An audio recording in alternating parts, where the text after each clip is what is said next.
सेवारो सबैमा मेरो यो भिडियोमा तपाईहरुलाई हार्दिक स्वागत छ।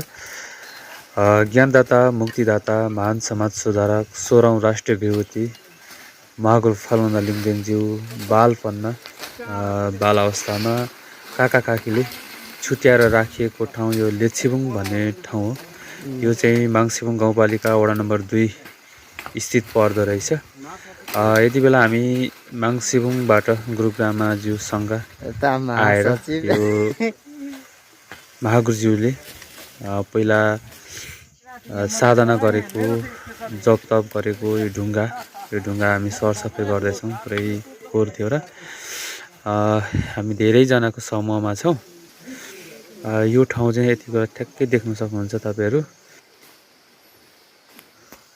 यो ठुलो ढुङ्गाको मुनि चेपमा रहेको मसिनो ढुङ्गा चाहिँ महागुरुज्यूले नै यहाँनिर